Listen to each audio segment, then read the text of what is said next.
Hello students, in today's class we'll start module 3 of your syllabus, that is introduction to plastic analysis.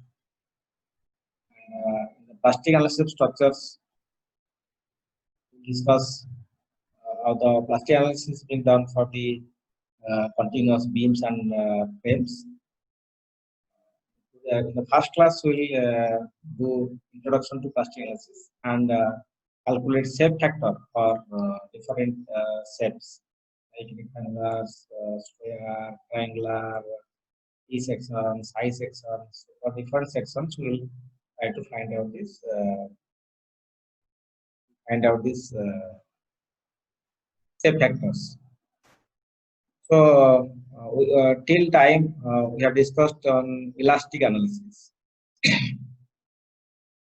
Elastic analysis of statically determinate and indeterminate structures.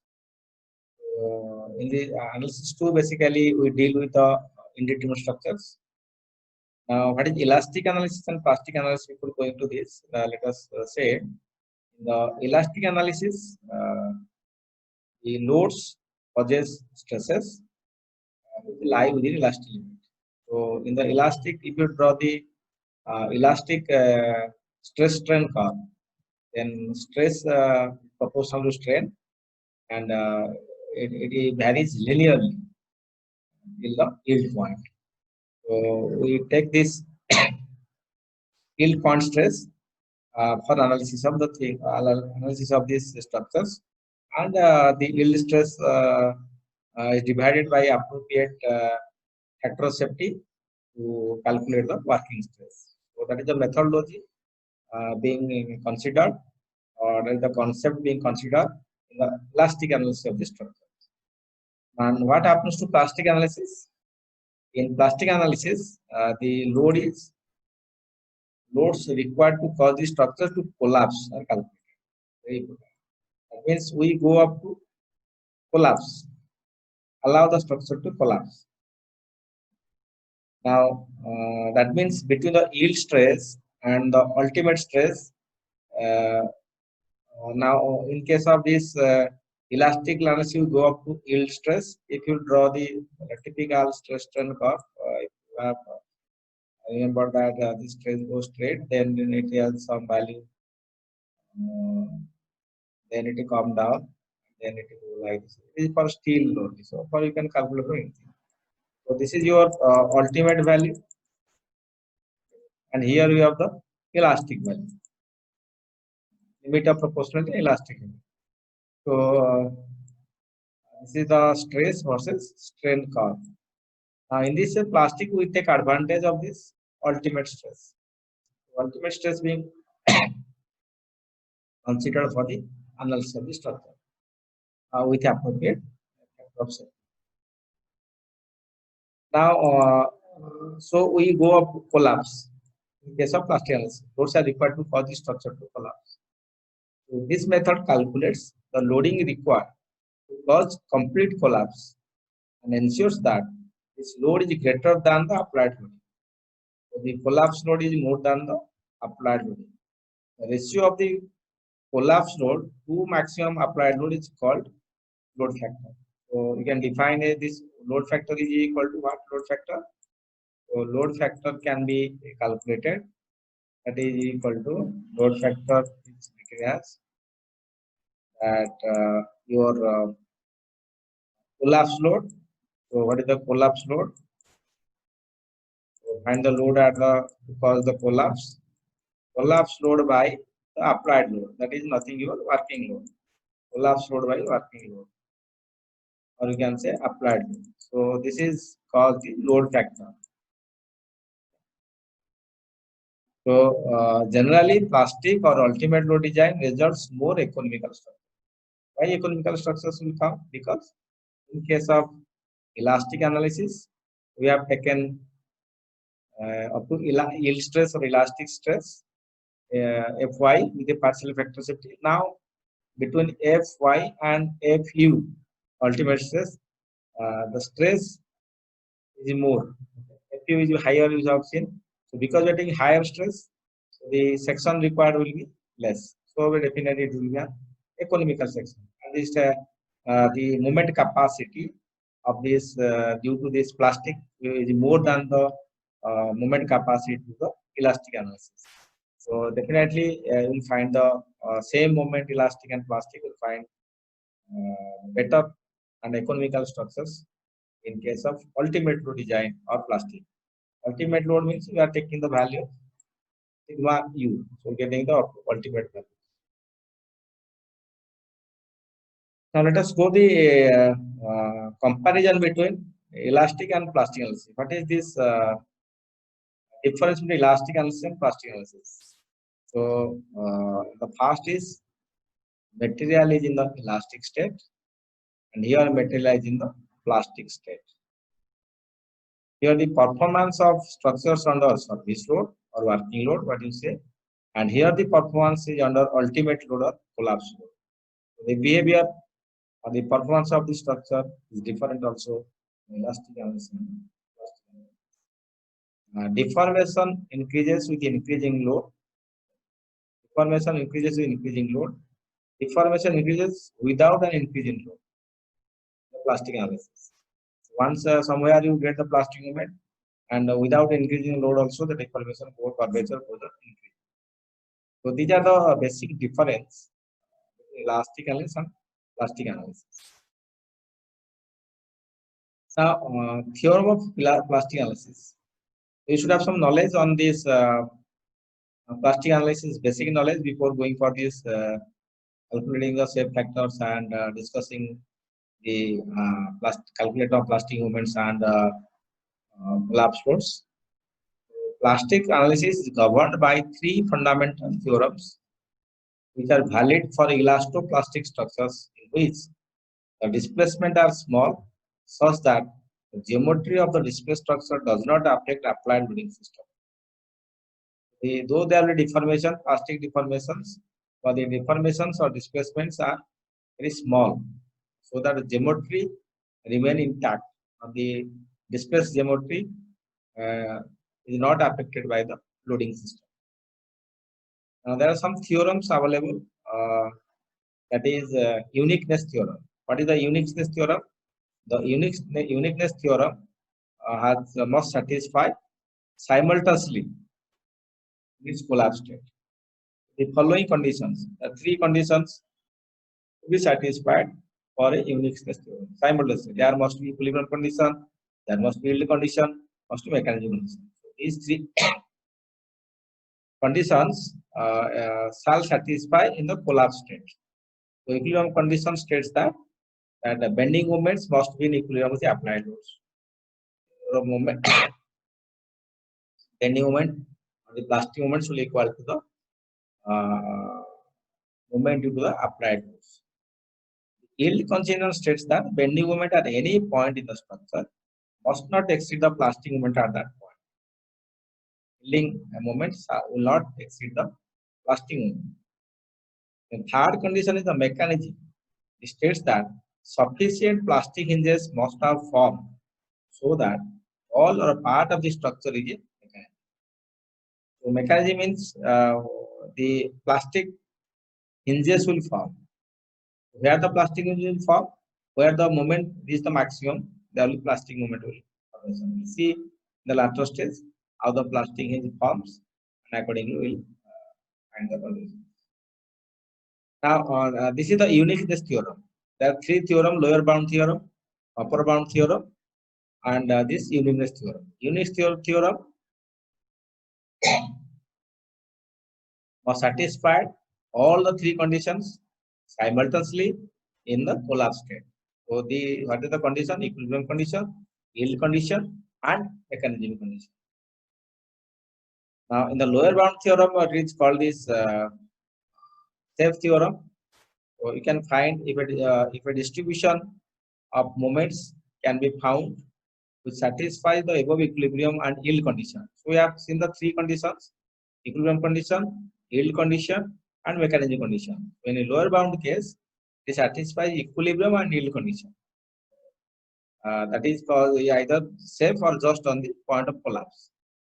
If a distribution moment can be found To satisfy the above equilibrium and yield condition, the structure is either safe or just on the point of collapse. That is called the lower bound theorem. In the upper bound theorem, these are come as statements. You should explain these statements properly. In this theorem, it is called if a loading is found which causes a collapse mechanism, from the loading must be equal to greater than the actual collapse load. The loading must be equal to or greater than the actual collapse load. So find out all the loads, and you have to then find out the value of the upper bound theorem. From the different mechanisms, you take the least load value, because if you go to highest value, then the lower values will be here. So we'll see through examples in the later stage. But these theorems, you should remember lower bound statement, lower bound theorem, upper bound theorem, Unix theorem. So basically, three conditions are available. One is your equilibrium condition, yield condition. So equilibrium condition and yield condition satisfies the lower bound. Equilibrium condition and mechanism condition satisfies the your upper bound theorem. Generally, in plastic analysis, the upper bound theorem is used. Possible collapse mechanisms are formulated and the corresponding collapse loads calculated. In upper bound theorem, all mechanisms give a value of collapse loads and which is greater than or equal to the true collapse load, so that the critical mechanism is one giving the lowest load. So for each case of these mechanisms or failure or collapse mechanisms, you find the load required for the collapse. Out of all the loads, take the least load, because it will take higher load, then before reaching higher load, the mechanism, the structure fails to the lower loads. So lower load must be some. So this is why it is the lowest load. So we calculate all the possible mechanisms, and from this calculate the lowest load required to make the collapse. It's possible that mechanism which would give a lower value of collapse load has been missed. Check must therefore be carried out by applying the lower bound theorem. You can check by lower bound theorem that yield condition and now let us go to the plastic analysis of beams. So if you go to the plastic analysis of beams, generally plastic behavior is very complex and is governed by the form of the stress strain curve in tension and compression of the material of the beam. Material, the beam is made of some material. So material plays an important role for the or the stress strain curve of the material plays an important role for the behavior of the beams. While steel obeys Hooke's law to the sharply defined yield stress and then undergoes large stress during yielding and until strain hardening causes an increase in the stress. So, for the purpose of the plastic analysis, the upper and lower yield points are neglected and idealized stress strain curve is shown. We have seen in case of your steel, what in the steel we have seen? To draw the stress strain curve, it goes like this straight. Then there's the upper limit, there's a lower limit yield point, and then it will go like this, and then the collapse and then it goes. Now these upper limit and lower limit point is neglected in case of this, and this curve becomes done idealized. So we can take this straight and go like this average value. So that is why it is written that for the purpose of plastic analysis, the upper and lower yield points are neglected and idealize the stress strain curve as shown in figure 18.1. You see the figure below. It is figure. We shall show the neglect the effects of strain hardening. But the strain hardening from this your yield point lower yield, then it will strain goes increasing. So this part is called the strain hardening. With the strain hardening, also the stress increases here. So this part is known as the strain hardening, increasing in the value. Shall neglect the effects of strain hardening, but since this provides an increase in strength of the steel, it is on safe side to do so. We assume that both Young's modulus and yield stress have the same values in tension and compression. So this is another assumption here. Young modulus and the yield stress both assumes as the same value in tension and compression. There may be some changes, but it is taken as same. and the plane sections remain plane after bending. So this already you have assumed in case of calculation of bending stress and derivation of this flexural stress M by I is equal to by is equal to by R. And in many cases, we assume the plane sections remain plane after bending, which may not be exactly valid in all cases. It is an assumption. So what we assume? The Young's modulus and the yield stress both remain same in tension and compression.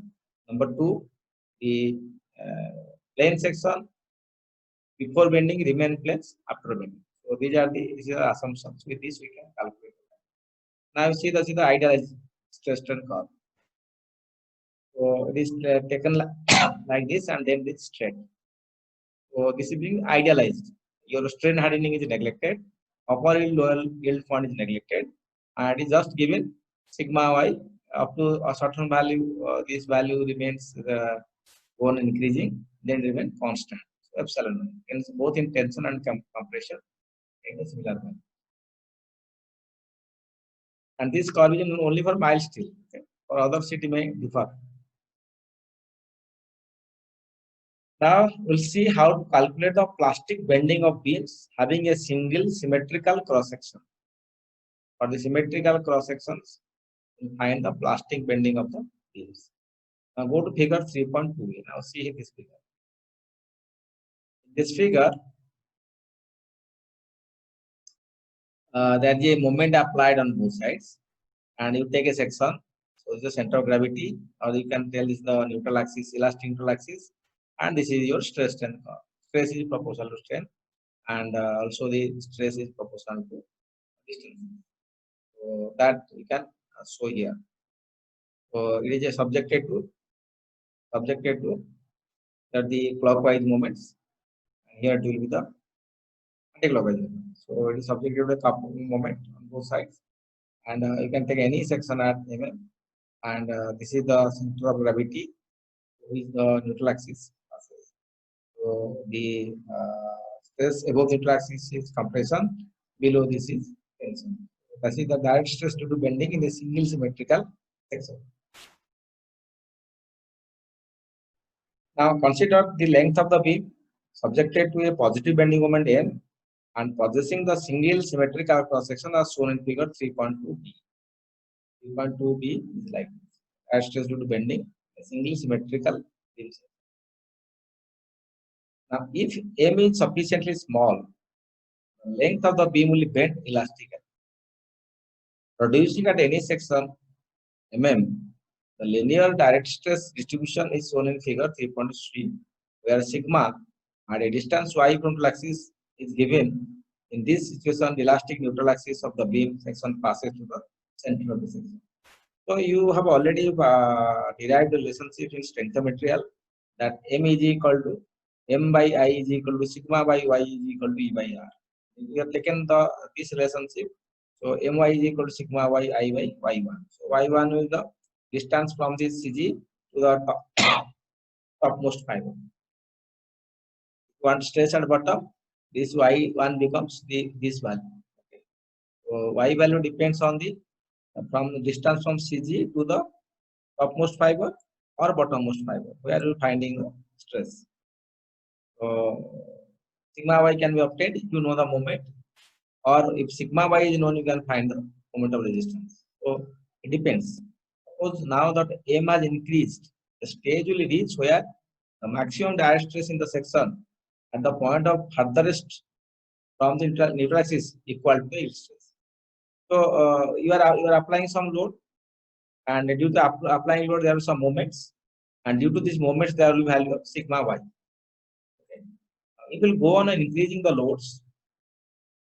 The stress will go on increasing, and a stage will come where the stress at the fiber here at the top fibers, the sigma is equal to sigma y is equal to yield stress the material. When sigma is equal to sigma y, then the moment developed will equal to my, that is the yield moment. You getting my point? So you take a section. The section is subjected to moment. Due to moment, the stress will develop sigma is equal to my by I, m by I into I. Now, if you go on increasing load or the increase the moments, a stage will be reached where is stress developed either top or bottom fiber equal to the yield stress of the material. So, at this stress, the moment required to develop this yield stress is known as the yield moment. That is why it is the corresponding value of M is called as the yield moment, or My is given by equation number. My is equal to sigma yi by y1. Now, if you show the various stages, it will look like this.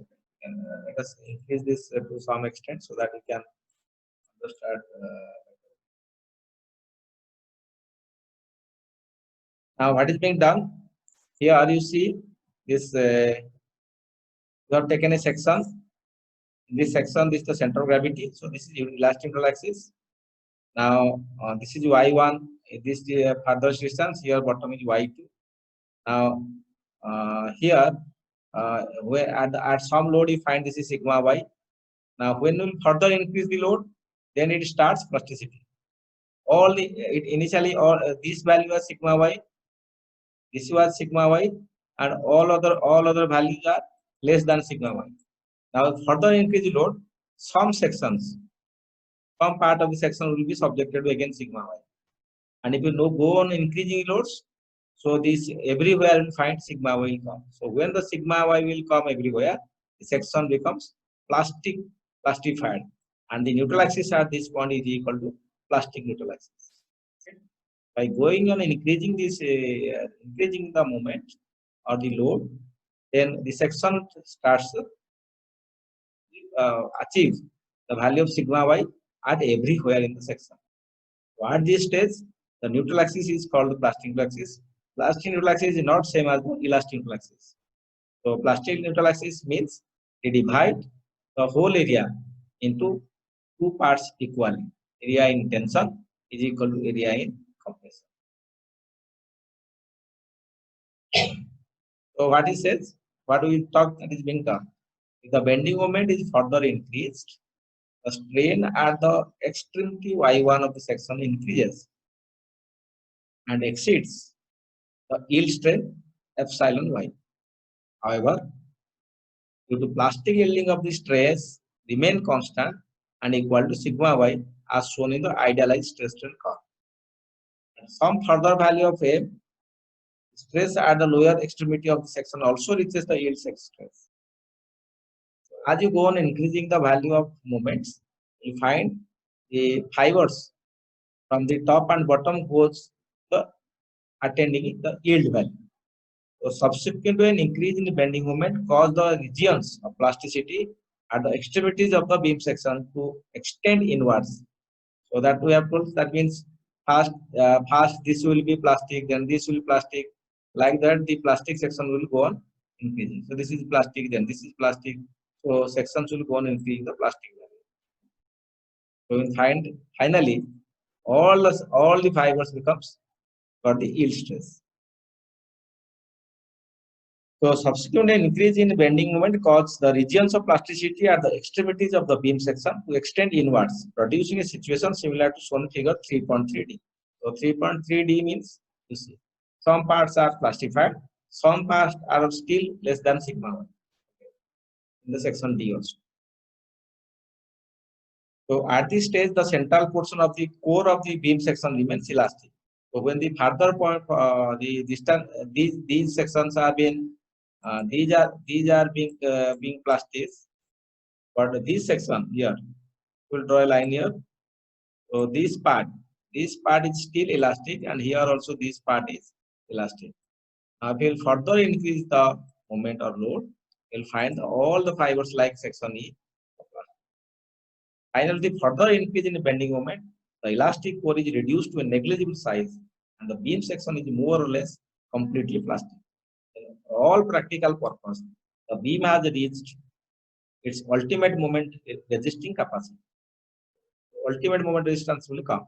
The value of the bending moment at this stage is known as plastic moment or MP of the beam.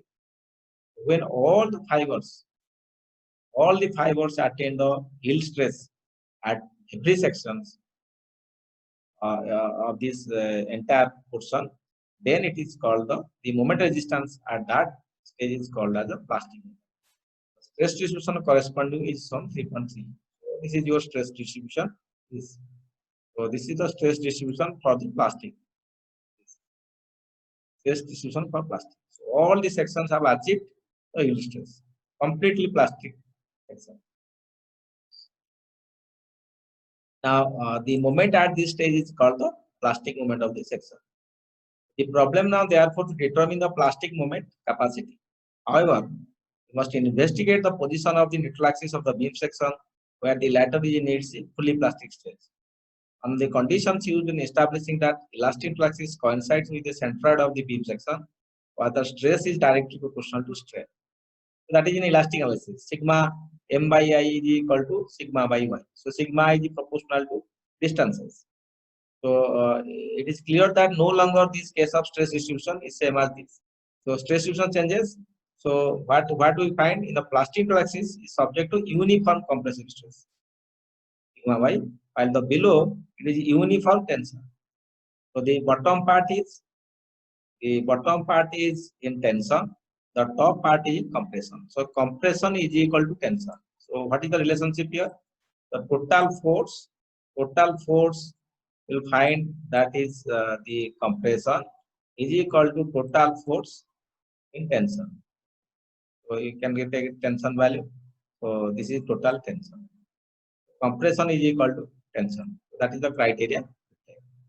Now what is the compressive value? The compressive value is equal to sigma y into ay. Okay, that we can take. So while the suppose the area of the beam section below the plastic is A2 and that above is A1, then MP is a pure bending moment. The total direct load on the beam section must be 0. Thus, what you find out that force is equal to stress into area. So stress is sigma y in each fiber. So sigma y into A1 is equal to sigma y into A2. So that is why A1 is equal to A2. So it divides the total area into two parts. Area A1 must be equal to area A2. That is the condition. So the area above neutral plastic axis is equal to area below plastic axis.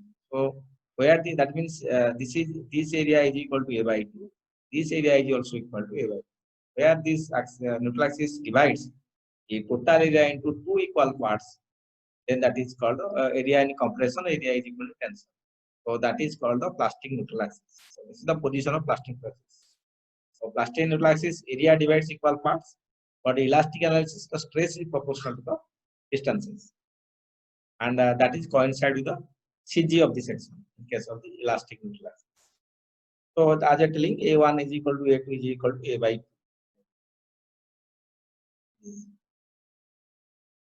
So plastic neutral axis definition is it divides the beam section into two equal halves.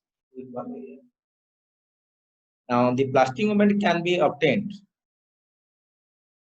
The plastic moment can now be found by taking moments. How to find the moment? You now find the plastic neutral axis. You know the sigma y value stress.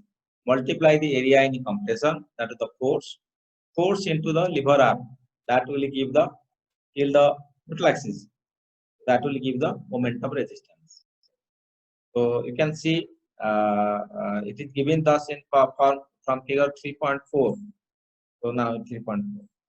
If total you can calculate here the total force sigma y into area in compression, that is A by 2. Okay, where it will act its CG. So from CG to this distance you can take this is YC or YC bar. So this is the plastic moment. Or you can find out from here again sigma y into A by 2 into Y bar T. So area in compression, area in tension, and you can multiply with this. That is A by 2. You can A by 2, or you can multiply with S. So find out the CG and then multiply. That will give the value of this moment of resistance of plastic moment. So plastic moment of section is equal to sigma y A1 Y1 bar or sigma 2 Y2 Y2 bar. What is Y1 bar Y2 bar? Y1 bar Y2 bar is the distance of the CG of this area in compression from the plastic axis, and Y2 bar is equal to that. So if you draw here the figure as I have shown, that if you draw this section,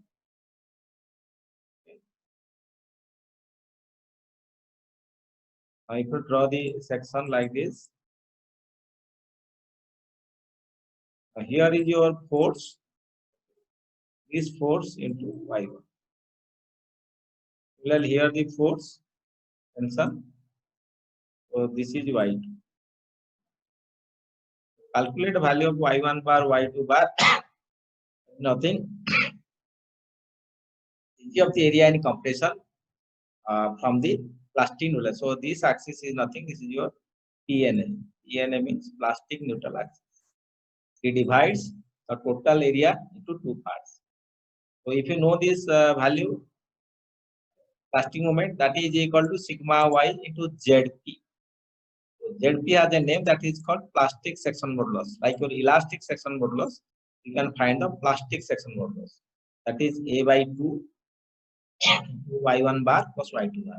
Once you know, find this area half up, calculate CG of this, that is Y1 bar, this is Y2 bar, and then A by 2 into Y1 bar plus Y2 bar will give the plastic section modulus. You can find the elastic section modulus of any section already, that is equal to nothing I by Y, I by Y1 or I by YC or I by YT, what you say. So find the elastic modulus you can find out for section. Plastic modulus can be found out for a section by the appropriate formula. And this relation between this plastic moment and yield moment is called as the shape factor. So the ratio of the plastic moment of a beam to its yield moment, plastic moment by yield moment, is known as the shape factor, and the symbol is S. What is MP? MP is equal to sigma y ZP. My sigma y ZE. So ZP by ZE is known as the shape factor. The plastic modulus of the section you calculate, elastic section of the modulus you calculate, then divide the both, you will find the shape factor. So depending on this shape factor formula, we'll find out this for some of the case. So ZP is the plastic section modulus, Z is the minimum elastic section modulus. It can be seen from equation 3.6 that shape factor is solely a function of geometry of the cross section. It does not depend on rho. Try to understand. S, shape factor, does not depend on loading condition. It depends only on the geometry of the section. So ZP depends on area and distance from CG. ZE depends on moment of inertia, that depends on geometry, divided by the Y bar, and that is the elastic distance from the elastic neutral axis. So you can find out Z is the minimum elastic modulus means one is I by Y1, I by Y2. Let me explain what is the minimum elastic modulus. Minimum means, so you have a section like this.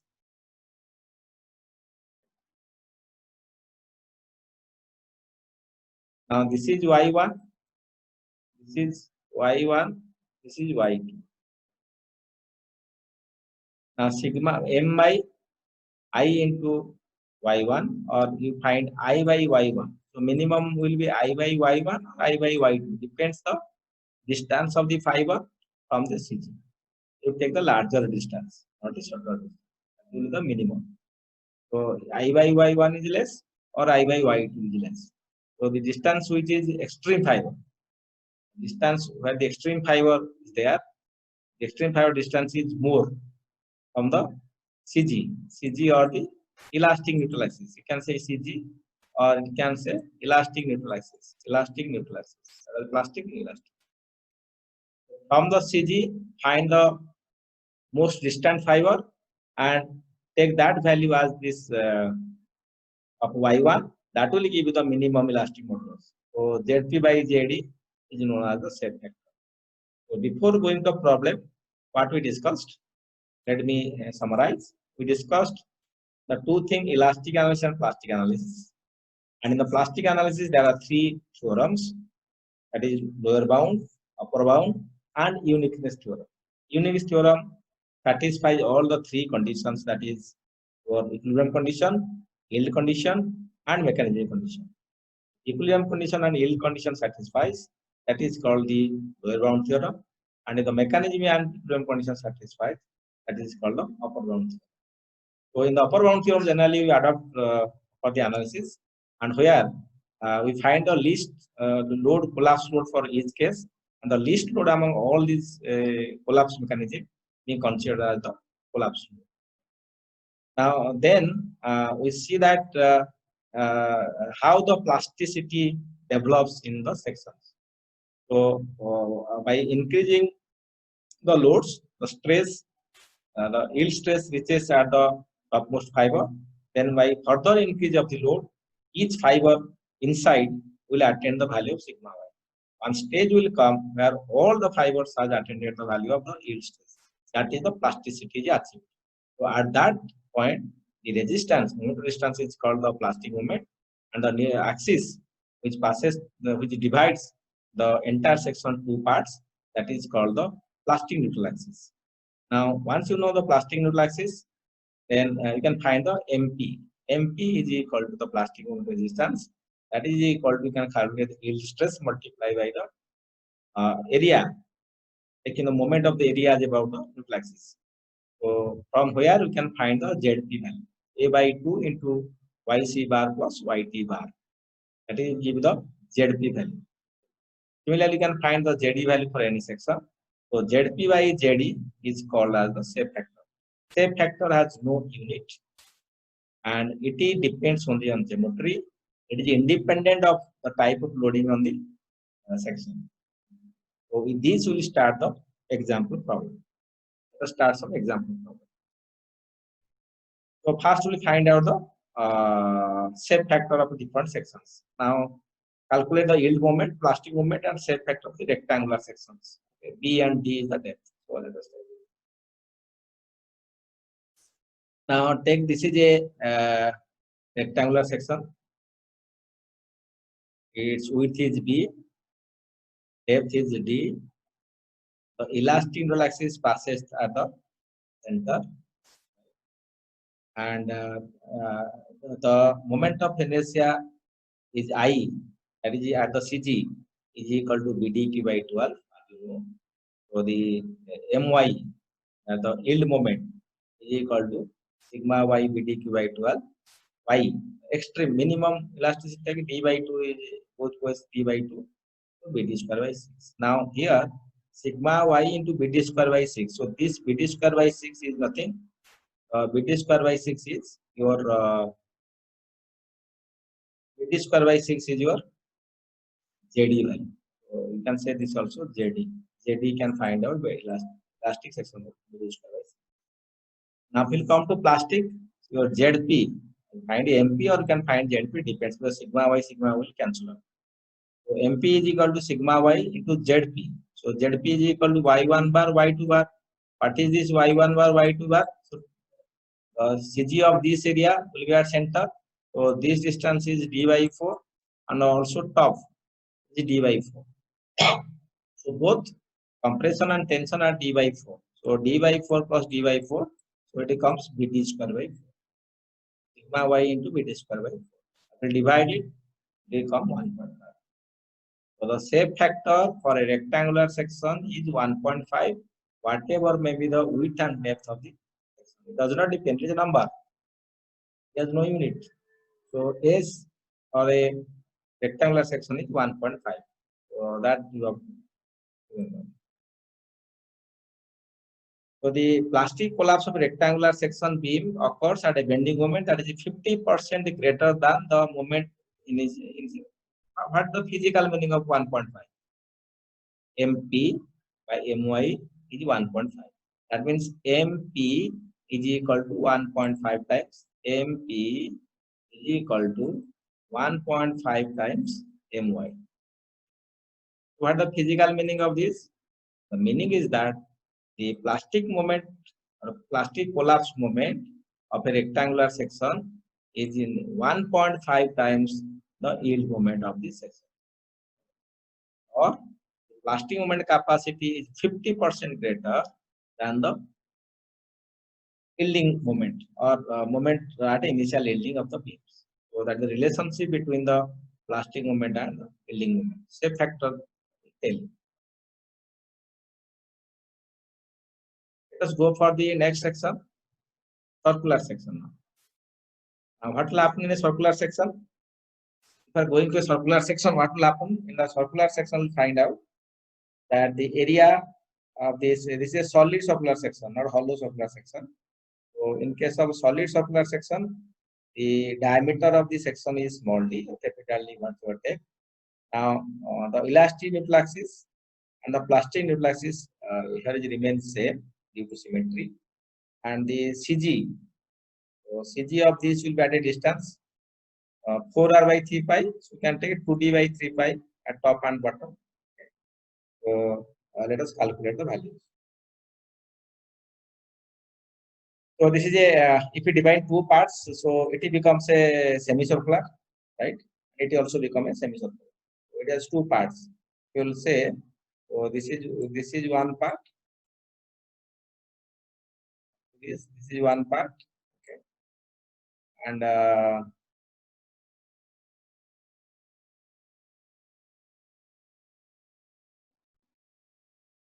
this one part, another part. So here, this is just like a semicircle. So in the semicircle, where will be the CG? Why? As the formula is 4r by. You remember 4r by 3 pi. So 2r means d. So it has been written 2d by 3 pi. D by 3 by 2d by 3 pi is the y1 bar, y2 bar. So this distance is your y1 bar, and this is your y2 bar. So now calculate this yield moment. So yield moment is equal to sigma y I by y, and I is nothing pi d4 by 64. So pi d4 by 64 into sigma y divided by y is equal to d by 2. The extreme fiber. The extreme fiber is at a distance. Extreme fibers are at a distance of d by 2. Right? So it is come pi dq by 30. You know already that the ZE elastic section modulus or section is pi dq by 32 multiply sigma y will give you the yield moment. Now let us go for the plastic. If we will go to plastic analysis, what will happen? Now sigma y into ZP, a by 2 y1 bar y2 bar, a1 is equal to pi d square by pi d square by 4 area. Okay. Now y1 bar is equal to 2d by 3 pi, and y2 bar is equal to 2d by 3 pi. So it becomes 40 by 3 pi. There is a half is missing. Into half is missing. Take half of the area, a by 2. So what will happen here? If you come this calculation, what will come here? Sigma y pi d square by 8 multiply by 2d 4d by 3 pi. So you see what will happen? 4 is cancel t, pi cancel. So sigma y, so d square d is dq, t into 2 is 6. So 2 is missing here, it is half. Area will be a by 2. A is equal to pi d square by 4 divided by 2, right? So this will be pi dq by 6. Now calculate S. S is equal to mp by my. So put this. This is the mp pi sigma y dq by 6 divided by this value pi dq by 32. It gives a value of 1.7. What does it mean? The plastic moment capacity of the circular section is 1.70% excess. Plastic moment is 70% greater than the first initial yielding moment of the section. That is the meaning of this. This is 1.7, or this is circular section, solid circular section, not hollow. We have seen for rectangular, it is 1.5, solid circular is 1.7. Let us go to a triangular section. In the triangle section, you see what is the given. This is the value of B, the height h. So now the CG line. This is the CG line at 2/3 h and s by 3. Okay. So your elastic modulus ZE I by Y. So at the CG, your moment of inertia is equal to BHQ by 36. Okay, BHQ by 36, and the which distance now will take? Will take ZD minimum. So minimum elastic modulus means you have to divide by s by 3 or s by 3. So you have to divide 2s by 3. So that this value will be minimum. So it becomes BH by 24. Now to calculate ZP, you have to divide it two equal parts. You have to divide the section into two equal parts. So ZP will be A by 2, YC bar, YT bar. And you know area of the triangle is equal to BH by 2. So BH by 2 by 2, BH by 4. So A by 2 will be BH by 4. But what is YC and YT? That we don't know. Let us take the neutral axis where this defined two parts is at a distance y from top. Let me explain this. How it is calculated. So this is the triangle. What it says, let the plastic at distance y from the top. So let it be at distance y. So here we will find that at a distance y from top, the area at the top is equal to area at bottom. That means that is equal to BH by 4. BH by 2 area. So half only top, half bottom. So it is BH by 4. So BH by 4 is equal to what? The half of this triangle area. What is the half of this triangle area? So this is at a distance h. Okay. So at y, what will the value? At y it will be what will the value of this width? This width. So this by this is equal to this by this. That you can put. So it will be B. It is B. So it is B dash. It will be B dash. So B dash will be equal to B dash by B is equal to y by h. What is B dash? B dash is equal to B by h into y. So that is being taken out. BH by y. BH by y is equal to your base B dash, and then y is the height. So that is equal to half B dash y. What is the value of B dash now in terms of y? B dash is equal to B by h into y. B by h into y. So that we have already. Now what is the y square? So B dash is equal to BH by y. So what will the value now you put? You will come the relationship y square is equal to s square by 2. Where will you put the value? Now you see BH by 4 is equal to half B dash y. So now what you will get? BH by 4 is equal to half B dash y. What is B dash? Half B by h into y into y. So BH by h cancel, B cancel. Now h square by 2 because it should be 2. Y square is equal to h square by 2. Fine. Y is equal to h by 2. So that the relationship you will obtain from these things. Once you find the relationship, then now you can put the values. Once y is equal to h by root 2, you come to now your triangle. What will happen now in this triangle? Divide into two parts. This is B, and here you will find this area is equal to this area, and this is at nothing h by root 2. What a distance h by root 2 from top, this area is divided into two parts, and this is nothing. This is equal to your B by h into h by root 2. That is your y. Now we have find this y1 bar and y2 bar, or yc bar and y2 bar. So this distance from here divide two parts. What is the CG here? What is the CG here? Now this is the triangle. So CG will be 1/3 from the bottom. So this distance is 1/3 of the total value. So 1/3 of h by root. That is your in compression side. You can take this is YC bar or you can take y1 bar, whatever is nomenclature. What is about this yt? Now here is yt bar or y2 bar. So now what is this distance? So this is now become a trapezium. On the bottom part is a trapezium. This is your b, and this is the distance that you have calculated. That is equal to b by h into h by root. Okay. What is b dash? B dash is equal to bh into y. What is y h by root? So this is equal to b by h into h by root.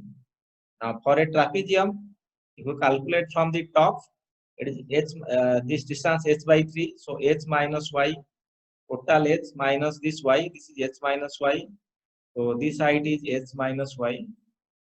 H minus y. Okay, from here to here, this is trapezium. H minus y by 3. So 2b plus b dash. So this is b dash. This width is b dash. This is 2b. So b 2b plus b dash by b plus b dash.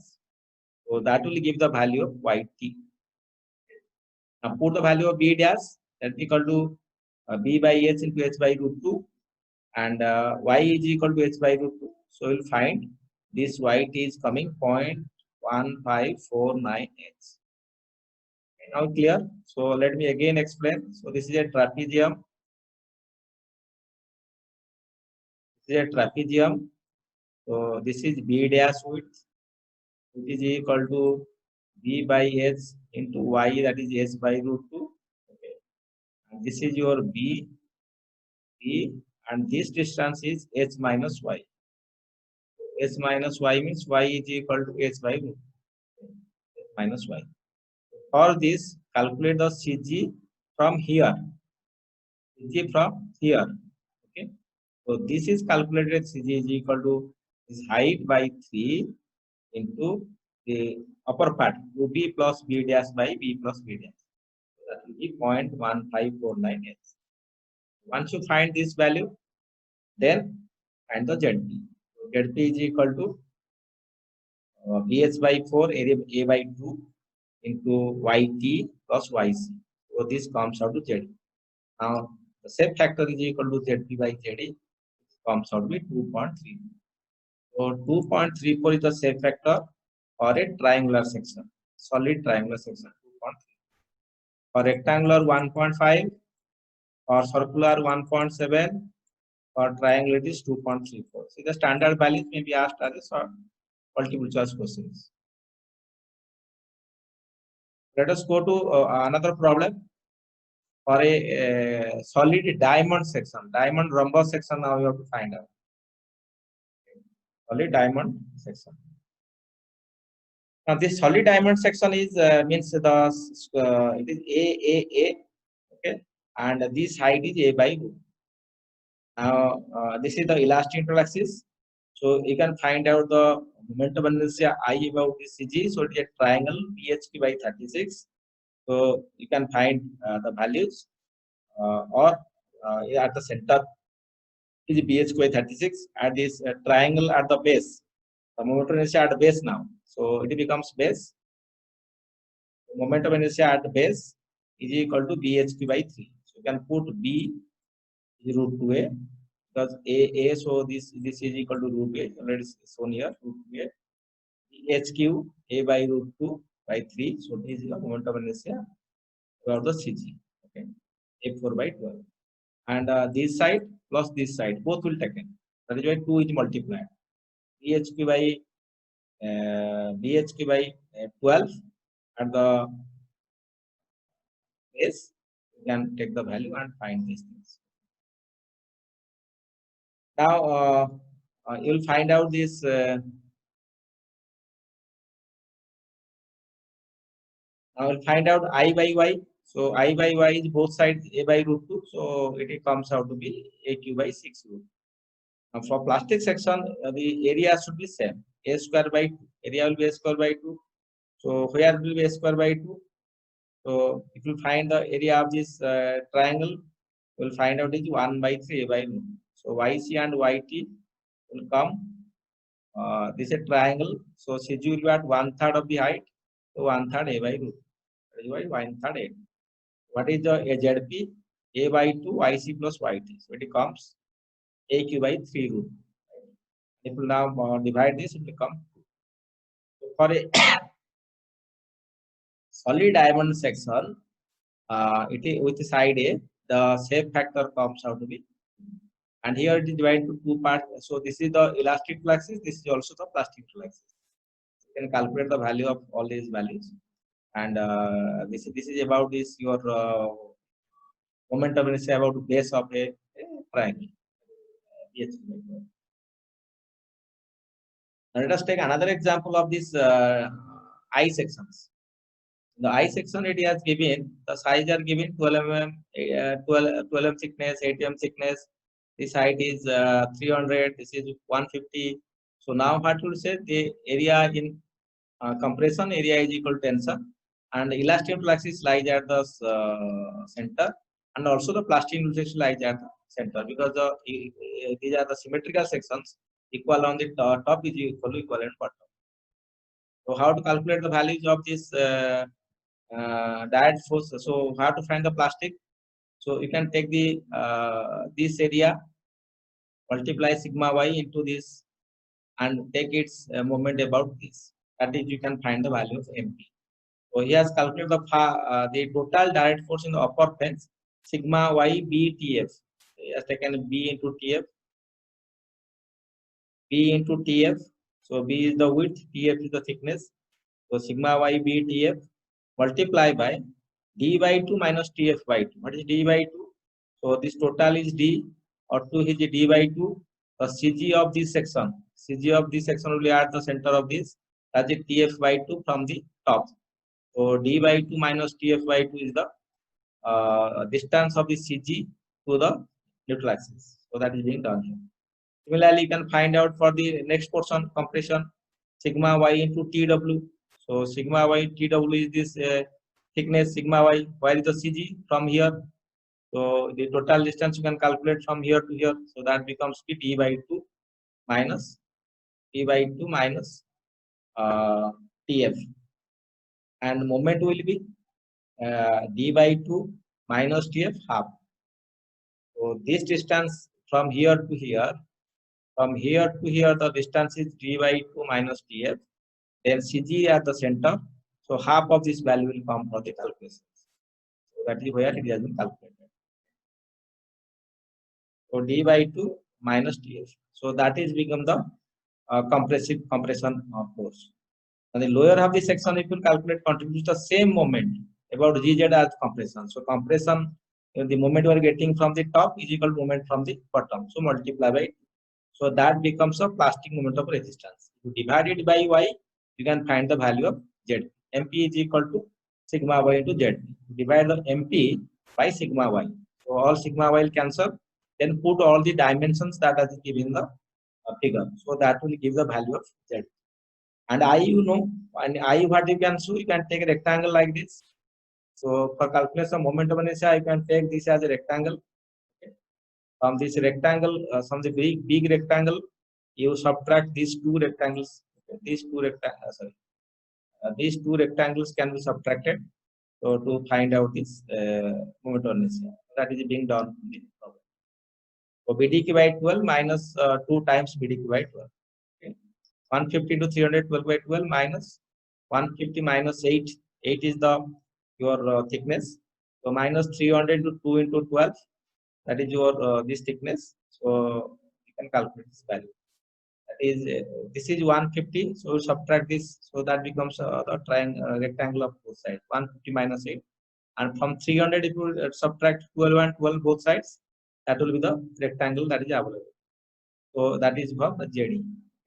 Z is equal to I by Y. Y is D by 2. From top and bottom, they are same. So you can find the value of S. Shape factor comes out to be 1.14. Similarly, for a T sections also, we can find out this moment of you can find the shape factor. So that you can take as your T section shape factor can be considered as your home task. Just calculate for this section what is the value of the shape factor, and the shape factor will come is as around 1.78. So 1.78 is the answer. So you can take this problem into your consideration and then calculate. So with this, we conclude this class on the shape factor of these with different sections. Thank you for attending this lecture and have a nice day.